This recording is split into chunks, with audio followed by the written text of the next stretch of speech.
Hello, everyone. This is an experiment. Gustavo, who was a guest on my podcast, I don't remember. Yes, I do remember. It was episode 25. It was before I went on a podcast break. And we stayed in touch and we had this wonderful, inspiring conversation via email recently. And then Gustavo said, you know what? Why don't we have a real conversation on this leadership and change topic and just record it? So how did this start for you, Gustavo? Or do you want to say something? Good at that. So, thank you, Myriam. Great to be here. I think it was exciting because you shoot me an email, I reply, and we started getting into this conversation that was exploring lots of avenues and what can we do in this new scenario. So here we are. We decided, okay, let's chat, let's do it online, let's record it, and then share with people, and hopefully we can inspire some others to do something similar. No, through conversations we can find solutions. And it's better to see face-to-face and share with people that are, in this case, in completely different situations, country, but we share the same passion and desire to change for better. Wonderful. So stay tuned, watch our interview, watch our conversation and share it and contribute. And everyone responded really positively. No one said, well, I want to cancel it. So basically, most say, well, let's do it. And some people opt for having a online version, and they're all excited about it. And some people say, you know what, we'll wait, and whenever it's ready, let's do it. So, Yeah, I experienced pretty much the same thing. So for me, it was the Friday when this entire crisis or panic started. Yeah. My mastermind, the location for my mastermind got cancelled. Uh-huh. And I had to shift. So I had two options. Either I cancel it and I reimburse all the participants. Yeah. Or I find a solution to move it into the virtual space. So, and we used murals. So funny enough or interesting enough, one of the participants who signed up and bought a ticket for the mastermind, he is an expert in mural. Oh, wow. Uh-huh. So he tutored me over the weekend to basically translate the entire concept into a virtual version. And it was amazing. So now I have a new business partner. Really? Yeah. Oh, wow. So, I'm reinventing myself for the third time, maybe the fourth time. Yeah. But I see a lot of opportunities. Yeah, absolutely. Yeah. Absolutely. I'm also develop some small workshops to help teams redesign their culture, because I think that, to your point, there's one thing that is, okay, what technology I'm going to be using for working remotely. I think that very few companies were ready for remote work. And even if they had the technology and some people were working remotely, they didn't have everyone working remotely at the same time. So that's the challenge. But on the other hand, as with any crisis, we're seeing two things. I mean, the best and the worst out of people comes out, right? Yeah. So we have a lot of people, like you were saying, people that are really generous, are collaborating and helping you with tutoring, with a new tool, and then you co-create something. That's amazing. I hear a lot of stories like that.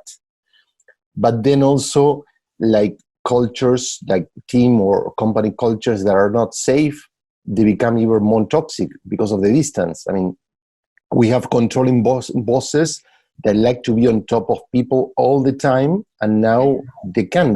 I mean, for some people watching your employees there, it's you're in control because you feel they're working, and now they are, where exactly are you? And they expect people to answer the phone and reply to emails immediately, and they forget that people maybe are homeschooling, they're stressed out, they're trying to, juggling a lot of balls. So.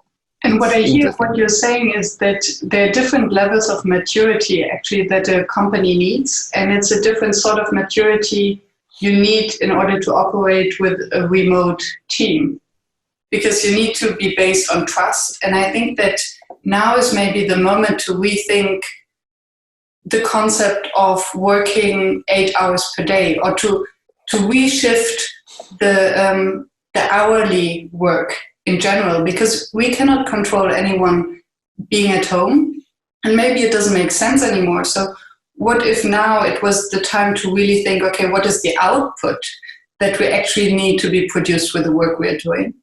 And then how can we measure our remote employees by rewarding for output and not for hours sitting in front of the screen? Absolutely. No, I agree with that. And yesterday I was giving a webinar and that came out a lot. No? So how we control people and say, you don't need to. First, control is an illusion. I think that this crisis is basically showing us that we're not in control. We don't control anything. And we, to your point, we're constantly reinventing ourselves. Yeah. And I was talking about exactly that, the output, no? Focus on the outcome, not on how people do things. And to your point, I think this will affect how we manage or lead remote teams of people working remotely, but also many people are going to go back to a regular office or working space for many reasons. And for example, many people don't have the facilities at home to work from home. No? Mm-hmm. Some people work in a small apartment, and I see pictures that they're using the laundry basket as a table. So, that's great. Many people don't have a Wi-Fi. They don't have, because they use their mobiles, so they don't even have a laptop. No? And other companies have issues with technology. They don't allow people, like you were talking about Mural. I'm using Mural a lot, and what happens is some companies say, no, we cannot use that tool. It's against our protocol. I say, okay, like I had that with Zoom. Post-its and send me a JPEG every time you put Yeah. So we not only really show me your Post-it like this, no? Which is also a nice way to engage the audience through the screen, to use kind of tactile and analog tools. But I think organizations have to reinvent themselves.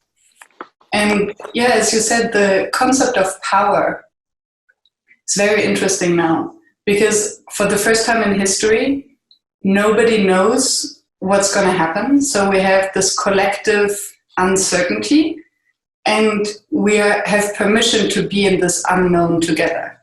And I think that's maybe our superpower as facilitators, that we're so used to deal with the unknown. But it also takes away a lot of power from everyone, because we cannot control anymore. If we don't know what's going to happen, what do you want to control? You can control whether you use Zoom or Skype or Mural or Miro. But that's basically it. Yeah.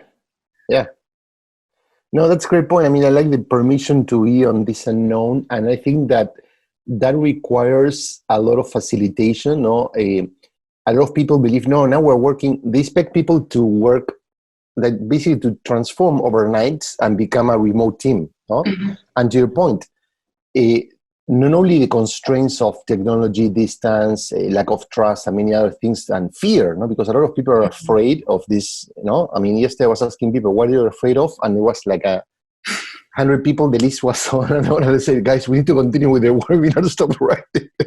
No, you know what I mean? People are afraid of losing someone, their health, their jobs, their family, and the list is immense. And I mean, we all share that.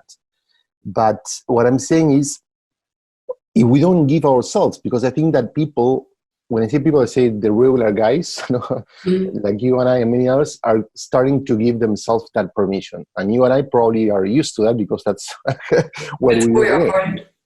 But when it comes to formal leadership, so I'm talking about the manager in whatever stage of a organization, like what we call the boss. Mm-hmm. Are those guys ready emotionally and from a mindset standpoint, ready to give themselves permission? Yes. And if they don't realize it, because one thing is, maybe you can see, look, okay, I need to do it, but I can't, I don't want to, or whatever. I'm afraid. But I'm afraid. But many don't even realize that they have to. You know what I mean? Like. True. And I hear 2 points. One is self-awareness, which I believe is one of the key aspects of leadership in general. And the other one is what you mentioned before, is fear. So what I realized with all these circumstances, for me personally, I basically stopped to watch the news. Although I know that this is super ignorant, but the fear that the news trigger in me will block my creative mind. Because if the economy goes down, I cannot change it. But if I'm afraid of it, and if if I remind myself daily of the global impact that this crisis could have and everything bad that could come out of it, what can I do? I can sit in a corner and cry, or I can just keep my creative energy to myself, leaving the fear out, and then see, okay, what's on the other side of fear? And that's growth. And that's the only thing that I can control in this one moment is my own mindset. And what can I do today in order to shape the future of the future? Yeah. We build the future one step at a time, no? So, and then it's like, I always use this analogy that the Zen landscape, I mean, in Japan, many landscapers, when they're designing a park, they think about how they put the trees, the rocks, and everything, right? Mm-hmm. And the last thing that basically they build is the paths, so where people are going to walk. And the interesting thing is that they don't build them until they let people like walk. It's completely opposite to America. Right? They let them walk free. And then once they see where people choose to walk, then they say, this is the path. And then they put all the rocks, the gravel, the pavement, whatever, depending on the type of thing, no? That's so UX. That's UX design, right? Yeah.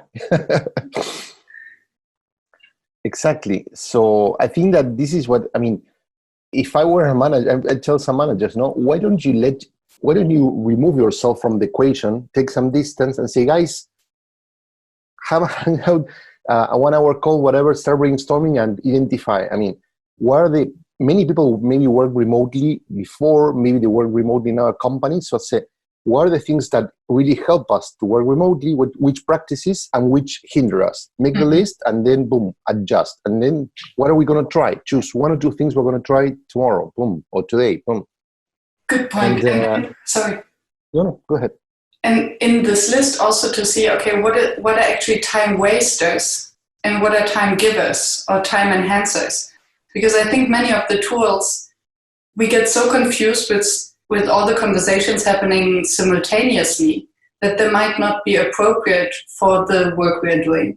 Or what kind of rules do we need to set in order to use these tools effectively so that they enhance our work and don't disturb it? No, absolutely. And one thing that's interesting is like, for example, rules, have it written down, it's critical because the rules in most companies were designed to control people, not to let them do their best. Mm-hmm. And in today's world, I mean, wherever you're coming from, you need to adjust your rules to a remote culture. You know, you cannot operate under the same stuff. You know? So, for example, and you know this, from an etiquette standpoint, you expect people that if there's a call or a virtual meeting, people need to show up. They need to show up on time and dress up, not like on pajamas or like sleep and whatever. But on their hand, you cannot expect people to respond to emails, to be on your WhatsApp app, sorry, or on Slack or whatever tool you're using all the time. Yeah. I think first, because, as I mentioned before, people that have to do other stuff because they're working from home, they have other distractions. And second, because not every team works at the same synchronicity, you know? So some people, I mean, I like to write late at night or very early in the morning, and sometimes I stay until 3 a.m. writing my articles. If I'm running late with my schedule, I say, you know what, today I don't sleep until I finish it. And then on the next day, usually I wake up at the same time, but some days I might be tired. So you know what? I'm going to sleep 1 hour more or whatever. So it doesn't matter. But I run my own business. But my work is always on time. You know what I mean? Yeah, it's a matter of priority and showing up. And I would like to come back to the concept of rules. So what do you think are the different set of rules that an organization or a leader needs to set in the analog versus the virtual world? So what kind of rules do you have to change to make our work life easier, to facilitate our work life? That's a great question. I mean, I think it depends on any or every organization. No? They have different situations. I think that the rules, first, maybe more which rules they need is which rules they don't need anymore. No, I would start, like you were saying, I do these time wasters to exercise and ask people like to rank all the things that they consider a time waster from top to less, no? Like people that have to do weekly reports and meet with their bosses, and they spend like maybe 1/3 of their week working on a report. That in many industries, when you're presenting the report, most of the data is already like obsolete, no? Yeah. And also, basically, it feels like, we need to share the report. So I always say, like, okay, why don't you try to identify one of those things that are stealing your time and remove it? So this week we're not going to do the report anymore and see what happens. Most of the cases, after 1, 2 weeks, 3 weeks, more than some people feeling discomfort because they don't have the report, it doesn't affect the outcome. It doesn't affect the business results. It doesn't affect the productivity. So in this case, what I'm doing with teams before rewriting the new rules is what rules that we have currently can we get rid of? Which rules are hindering us, and what is becoming even more obvious in this remote control? Also, I like what you were saying about we're designing the future. So I think that at least I observe like two trends. One group of people that are waiting for everything to get back to normal. No, they're in waiting mode. They're saying, when is this going to end? And say, life is not going to end. This is an evolution. So we need to stop putting like ends, no, to things. Another group that's saying, you know what, this is changing everything. This is the acceleration of remote. Now we're going to work remote forever and blah, blah. And I say, you know what, it's not one or the other. No, we need to stop thinking in binary terms when it comes to business. And that's gonna change. No, so I think that depending where people are, they need to start reflecting more. How can we use this moment to learn? No, so what's working? Let's start with the way we used to work. No, for the past, I don't know, depending how long you are in a company, 5 years, etc. What's working and what's not working, and then we repeat the same exercise with this 1, 2, depending in which place of the world you are. 3 weeks of isolation or whatever you want to call it. I call it reflection, protection time. And in these 3 weeks, what are we doing now and what's working and not what's working? So start like building on those, no, in the past and the present, and then boom, start defining what can be the next model. And I like the idea of using this time at the moment for learning, because I also realized that for the first time, it seems as if the world became so small and everything is wide open. So I've never seen so many free webinars, courses, virtual coffees, almost self-help groups. So it seems as now, and I think we have maybe a time gap, we have maybe 2 weeks. And after 2 weeks, if we are still in this reflection mode, we will suddenly, or we have to wake up and realize, okay, we cannot sell our services for free all the time. So I think now is the time to really invest into this learning and take opportunity of all these free offers and to just check out what else is offered in this wide world that is so small at the moment. Mm-hmm. Yeah, absolutely. And one question for you then, are you offering like free services online or something like you mentioned before? Or no? That's a good question. I will be blunt honest with you. Absolutely. I thought about it and came to realize that I do my podcast on a weekly basis, and I spend a lot of time providing the highest value I can with the podcast. So I think I'm giving away a lot of free resources already. And when I saw that many are transforming their trainings into free trainings, I thought about opening my mastermind. And then I decided that I won't, for 2 reasons.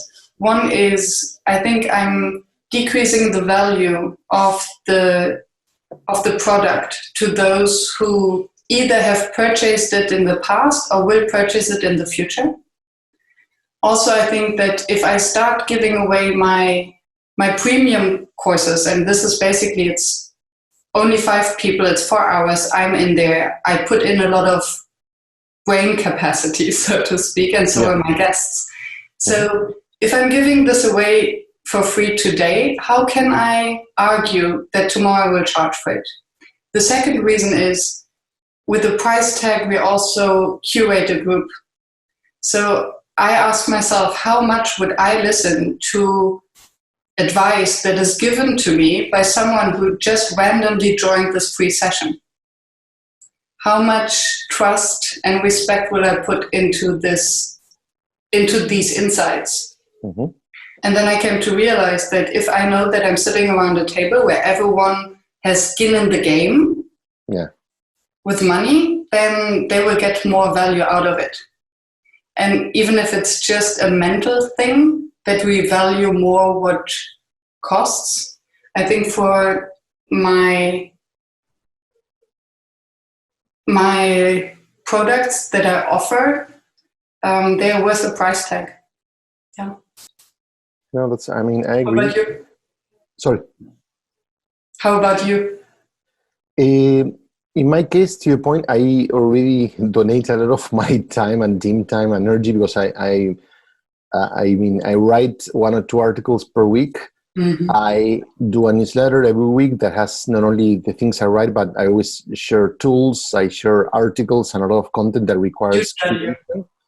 And if you go to my website, I have like not only some other tools that I shared and how to facilitate, but also I created like over 20 tools, and all those tools are free for people to download, and they have a facilitation guide. Mm-hmm. For 2 reasons. First, because I believe in sharing, and also because it's a way so people start using the tools I create and get even more feedback, accelerate, and then But I don't believe, to your point, in the free. So for example, now I'm giving webinars. I usually give maybe 1 or 2 webinars, different topics, every month. And now I gave last week 3 in a week. Different topics, whatever, but they're not, I mean, there are people find them useful because I share, they're not selling, Mm-hmm. But I'm not turning my paid courses into free online courses. Yeah.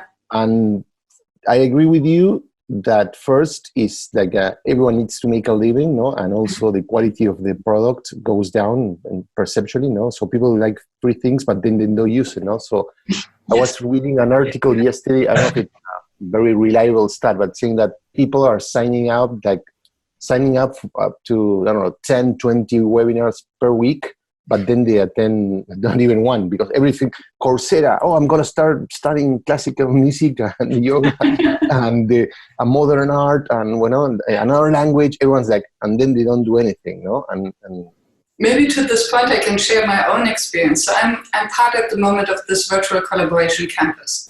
So I'm one of the contributors. So obviously I can join all the sessions for free. I still bought 5 tickets, or I bought a ticket for 5 sessions, and I paid my own money for it because I knew that if I put all the courses I want to follow in my agenda and I don't have to pay for it, I won't show up. So like this, I sat down and I selected the 5 courses that I was really interested in, put them in my agenda, paid the money, and I listened to them. It makes all the difference. And this was my own kind of nudge to go around that, because as you say, it's easy to sign up for free and then we never show up. Yeah, but also I think that what I tell people, like first spend some time like identifying what are your areas of passion, what are maybe your weaknesses that you want to develop, what skills you want to take to the next level. So first define the outcome, which areas do you want to develop, and then go and find the courses. So what people is doing is the other way around. They're reacting, there's a course, boom, boom, but what for? They don't have a strategy. Exactly, and this is why I would even start even before that. So not only reflecting on what do I need now and what am I interested in so that I sign up, but where do I want to be tomorrow? Mm-hmm. So just visualizing our future self and then seeing, okay, where are the gaps? What do I need to learn actually to get there? Because in these times, we're allowed, as I said before, we're allowed to not know. So we can admit it without shame. Mm-hmm. So it's really the time also to experiment and just to try out. Yeah. And I think that's a beautiful place to be. This collective permission to fail forward. Yeah, absolutely. I was thinking like, I wouldn't say this is, I mean, it's exciting times, but some people feel like, oh, well, you shouldn't say that, no? Because it feels like if we see the positive on this crisis, people feel like we're not honoring the real threat, we're not honoring people that have died. And I think that you can still respect that, no? And be, but that doesn't mean that we all need to be grieving, no? Yeah. There's an interesting article in the Harvard Business Reviews that talks about that what you're, the feeling that you're experiencing is grief, no? Mm-hmm. And I always use that as a metaphor, no?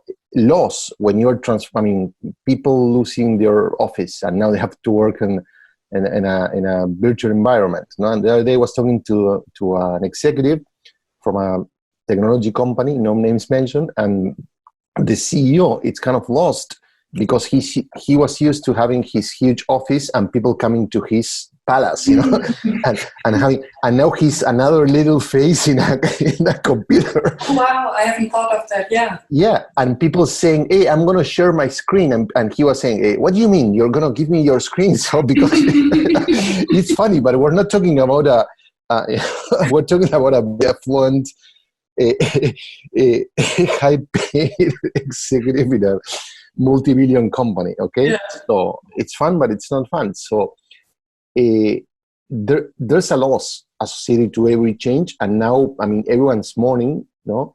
So one thing that we try to identify, is it loss of control, is it loss of the process, is it loss of belonging, no? When you're used to working in an environment with a team that you really like, that you get along very well, that you have your daily meetings and kind of always working together and maybe go to that, and then you lose that and you're at home.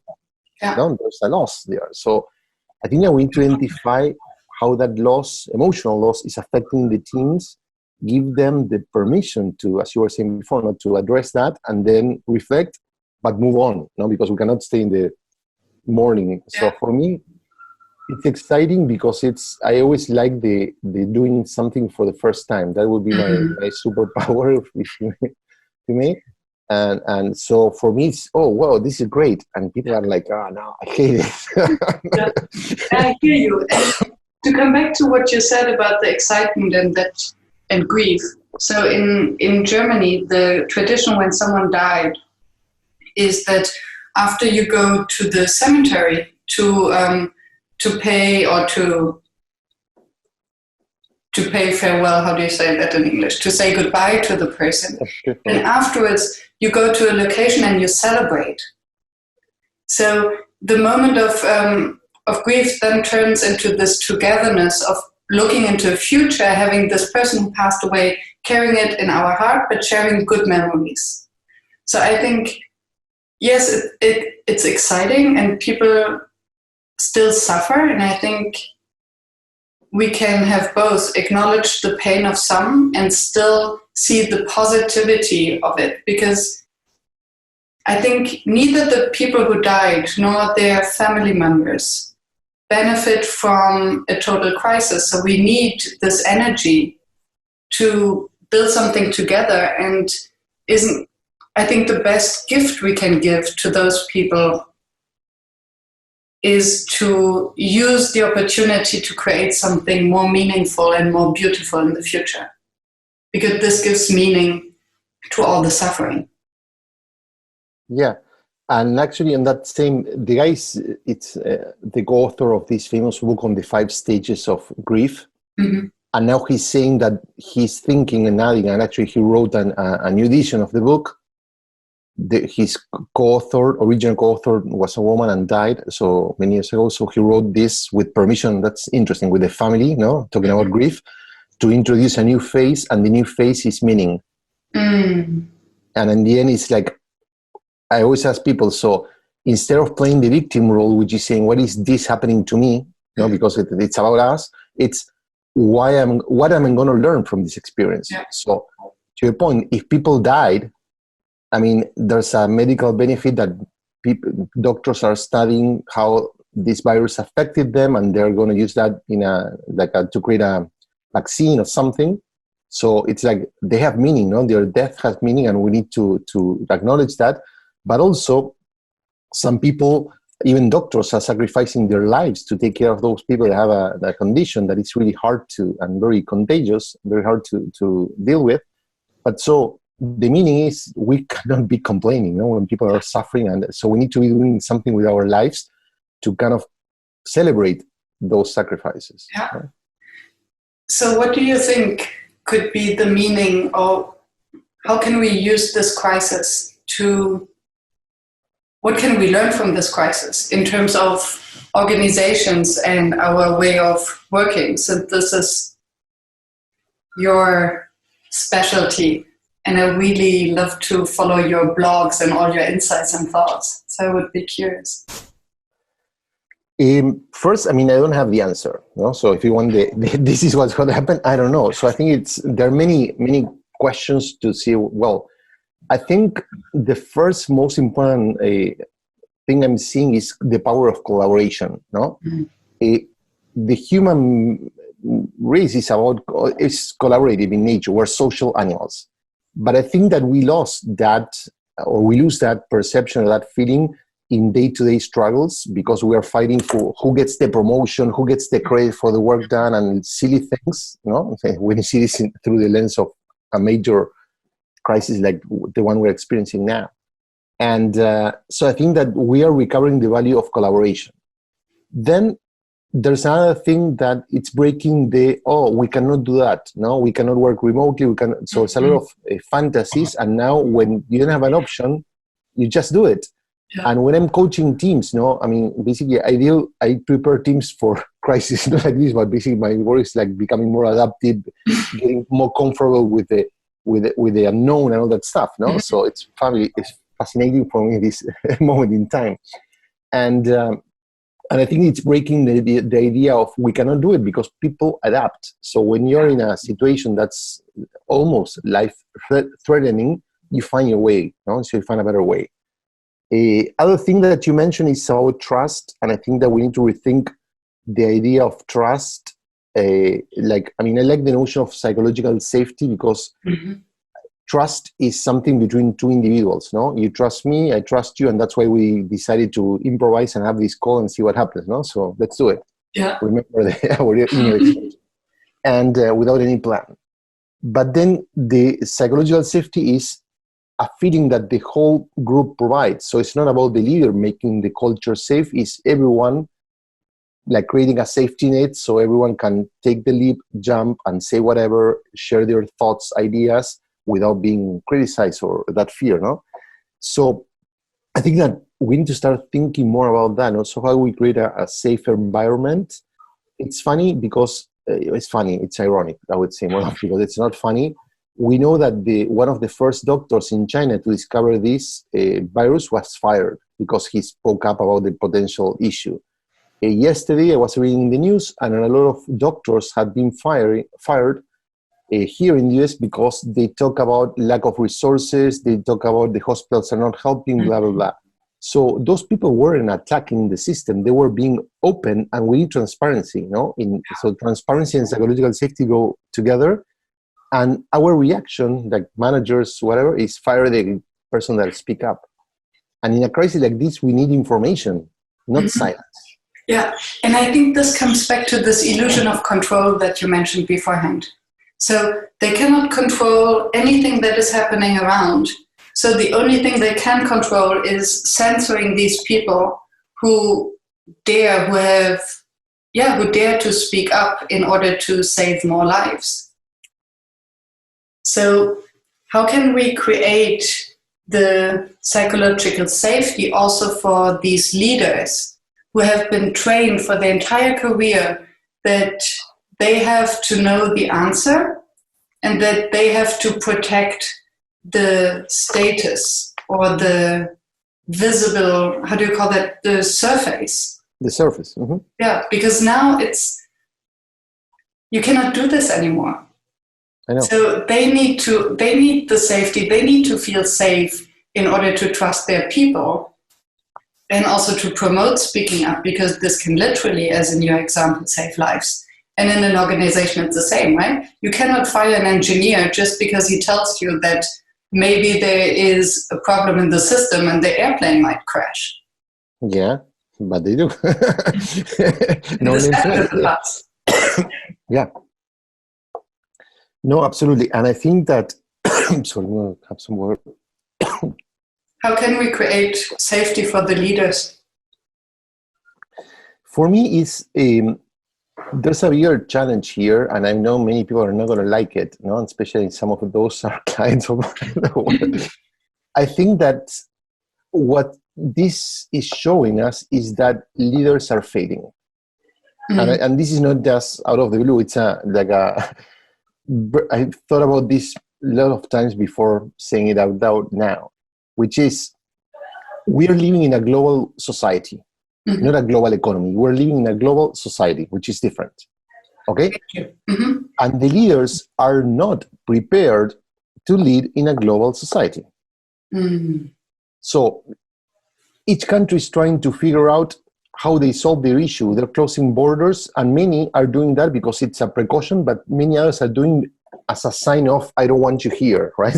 When the condition is already inside. It's not a foreign enemy that's going to attack us.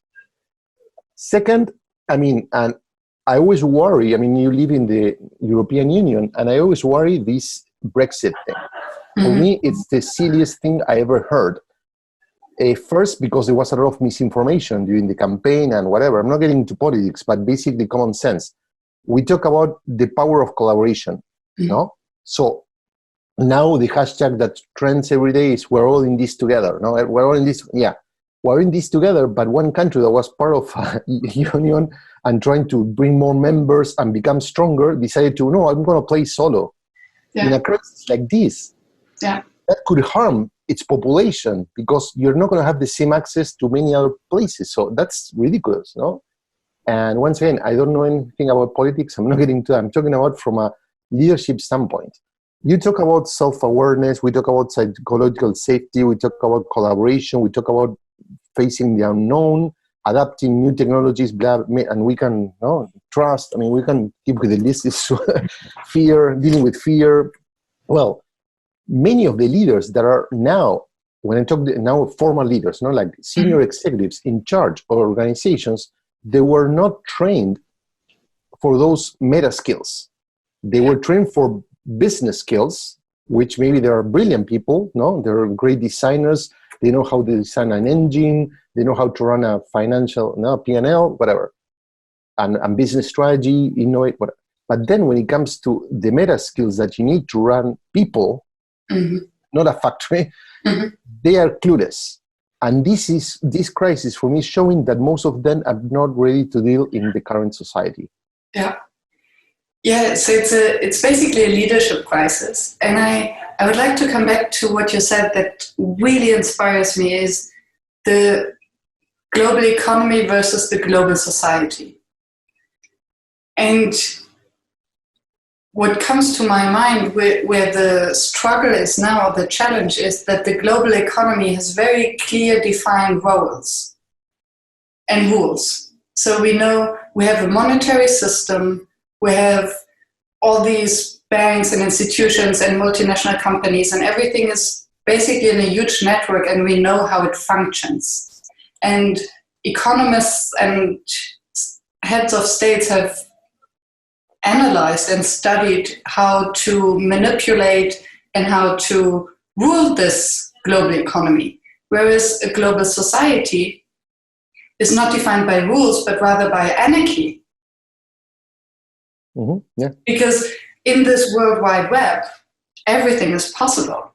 There's no one who can actually stop something or influence, and there's no such thing as a common set of rules or even a currency. So the only currency we have is attention, time, trust. Yeah. Reciprocity, maybe? Reciprocity, yeah. So we need maybe a different set of leadership. Surely need a different set of leadership skills. We need, but the point is, who's going to step down to make And I think so. My theory that I think I shared it in our email conversation that preceded this call. That my dearest hope is that this crisis will let toxic leadership die out. Because if someone screams to me through the screen, I close my computer and I go to the living room and watch a movie. So I think in this situation where we're all remote, there's no space for toxic leadership. So if this crisis, if this reflection phase, as you called it, will take a few more weeks, I think it will change the entire way how organizations work, because you cannot work by yourself. You need a team, you need collaboration, and nobody sees if you struggle. You have to ask for help and you have to be explicit, because nobody will look over your shoulder and say, oh, do you need help? Yeah. So I hope that this crisis is the ending of toxic leadership, that I wouldn't call leadership. Yeah, well, at least the beginning of the end of toxic leadership. Yeah. But to your point, I think that in order for that to happen, no, because we can observe the phenomenon, but then who's going to act on it? No, from a politics standpoint, you might say, okay, the society might choose to vote a different type of leader. Mm. But when it comes to organizations, how do you vote out a leader? No? Do you need to vote them out? Well, if you have toxic leaders and then they stay where they are, we're not going to change. You know what I mean? Like you cannot change the leadership of a company if you stick to the same people, no? Because at the end, the leadership style and culture is defined by people. Of course, quitting your job, like many people do, you know, I quit toxic leaders and go to another company. That's a way, and that happens. But I don't know if company actually learn from that. You know what I mean? And I have the concept of Darwinism in mind when I think of that. So who are the companies who will actually survive this crisis? These are the companies where the employees are willing to step up, to go the extra mile, and to face the challenges and learn and reinvent themselves. The companies where you have a command and control leader who's used to just shout at people and hope that they will do their jobs because they're scared, they will have to leave the market at one point if they don't have anyone to follow them, because they will lack the creative and innovative power that is needed in these kind of crises where you have to rely on collaboration. Maybe I'm naive. No. I think we need to recover a bit of the naivety, no, because I think we need that. But I was thinking, like, yeah, who are going to survive? But we don't need to forget that, for example, here, they just approve a whatever $1 trillion bill, no, so lots of zeros, and a lot of companies are going to be bailed out of this. Mm-hmm. So I'm not attacking anyone. I'm just giving an example. No? I always, because so I don't have an issue with airlines. I'm just saying, but I remember that Delta Airline was praised in LinkedIn by everyone because they gave a huge bonus to every employee last year because of their results. Now this year we have a crisis, and what happens? The government is going to write them a check. So if we are in a capitalist society, then some companies should disappear. Or talking about adaptation, okay, you run Delta, you need to take care of the airplanes, whatever, but you have a huge crew.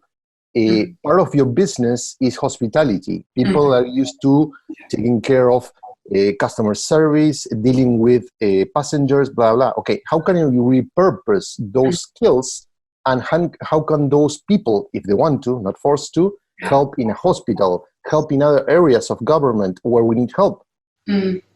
So, you know what I mean? People that are used to dealing with people, how can they reset those skills instead of being at home waiting for the government to bail their company out? And I think and make money in a different way, no? So yeah, and this is such an interesting challenge also, because I heard that some companies now, they start to relocate people from one department to another, because some departments have nothing to do and others are just overworked. Yep. But then I think the stress and resistance that you create by forcing people to work in a different sector wouldn't solve the problem. because then you create stress and people will burn out and they won't be able to give the same, to share the same passion in hospitality that they used to have in this different sector. So it must be somehow intrinsically motivated or self-driven in order to maintain that, because I think this command and control, just taking people from one sector and putting them in another, won't work. No. That's what I'm thinking, like in times of war, and I don't like when people use the war metaphor for now because it's a crisis, because war is about division. It's about finding enemies, and we don't need, in collaboration, you don't need, and everyone is a collaborator. It's not your enemy. So I don't like the war context because that allows people to take extreme measures that are not necessarily in the good of society.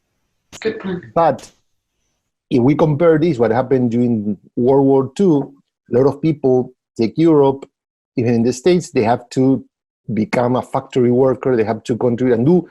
Many people step up and started doing things that were completely out of their comfort zone in order to prepare their country for that extreme situation. So my point is, I think that companies are not saying, okay, if this is an extreme situation and my customers are not flying and they're not doing this or that, how can I help to the bigger cause? Because everyone needs to help to make sure that we can recover from this crisis, but also they can make some money, not by being bailed out by a check that then taxpayers are going to pay, but by actually providing a service.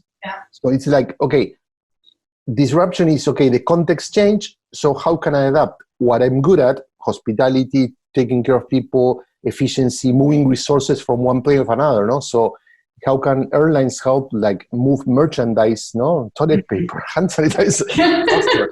But you know what I mean? So it's like I don't think that companies, at least they are challenging, they're still sticking to how we make money within what we do. Not in the, how can we help and make money so we don't need to be bailed out by the government during times of crisis. That's me. Yeah, this would be a very nice hackathon, actually, to think of how to find a new purpose and meaning and still make money for companies who are about to go out of business. Yeah. And have you heard about that? Someone doing something like that? No, not yet. That's what I'm saying. So that's the opportunity. That's why I'm excited. And yeah, bringing people together, thinking about a new way of working and living. Yeah. I don't know in Europe, but here for sure there's a lot of requests for ventilators, right? Because of the COVID-19. And I saw that in the MIT they created a ventilator that basically it's a analog automated version. Basically, they're using a hand ventilator, you know, that it's like a bottle that people push to give people air to breathe, but they create an apparatus that activates that through technology. So basically, they create an automated respirator out of a manual one. It's brilliant, simple, and it costs $100, $100. Wow. And the guys put the plans and the blueprints for free online so everyone can replicate them. Beautiful. But then we have larger companies providing ventilators, no? People that usually didn't do that. Now they are like automotive industry building ventilators in a much lower pace and at a much, much, much higher price. So that's why I'm saying, like, crowding out. Yeah.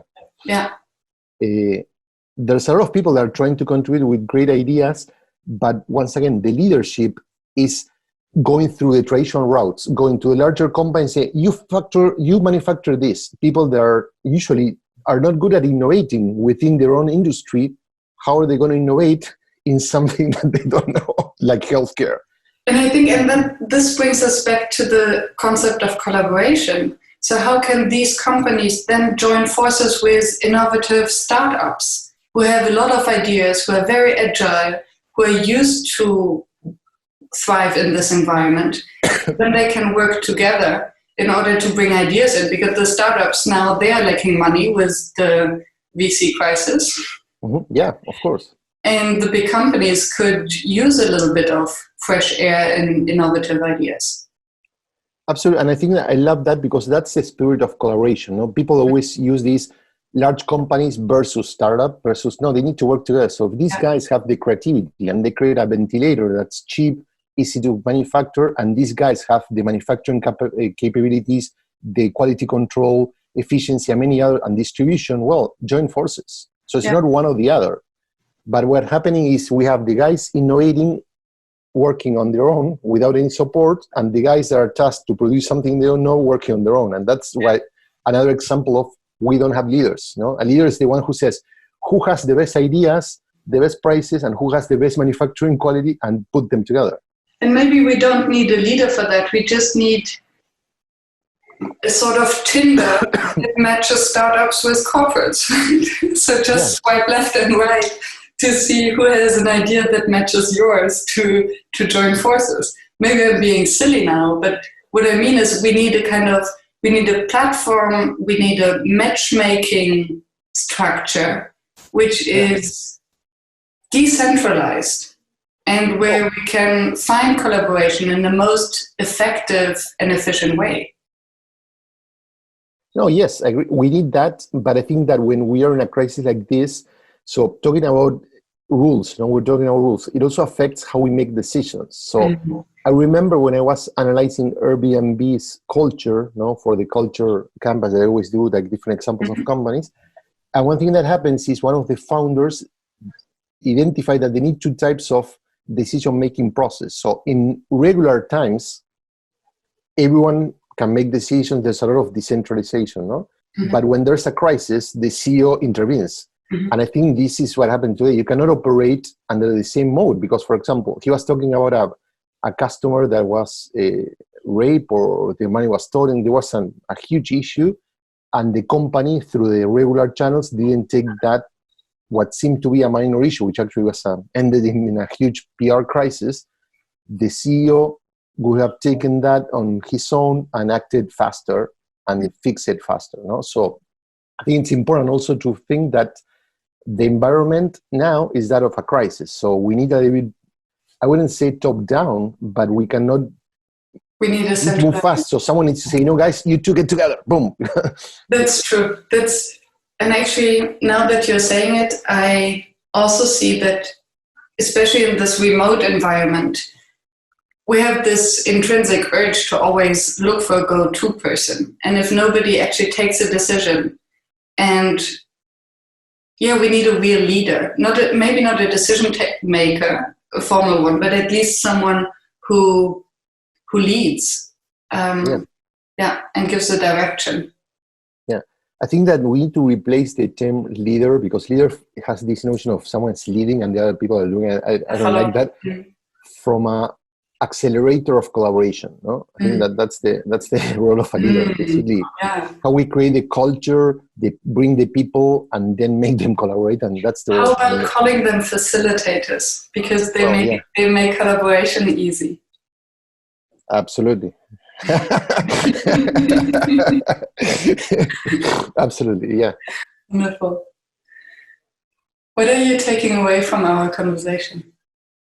A lot. I mean, I'm learning a lot. I like the dialogue, and sorry if sometimes I go on spinning things. No, but really, I mean, I like the questions, and I think that we have a lot of similarities, but also complementary skills. So it's kind of interesting talking to you. And I think that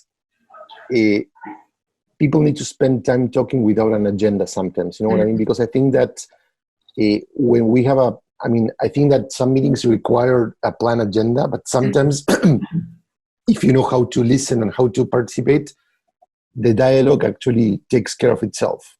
Yeah. And I learn a lot.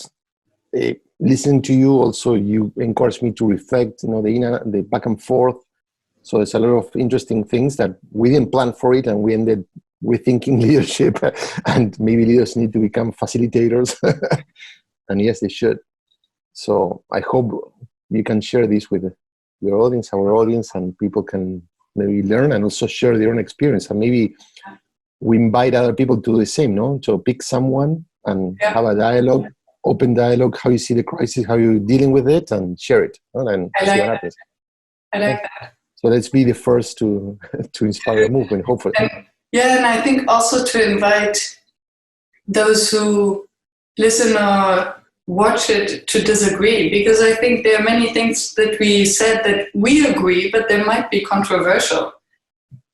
And I think that we also need a controversial debate and to dare to disagree, but in a respectful and intellectual way, because this makes us grow. Because we don't see everything, and it's important to see different perspectives, whether we agree or not.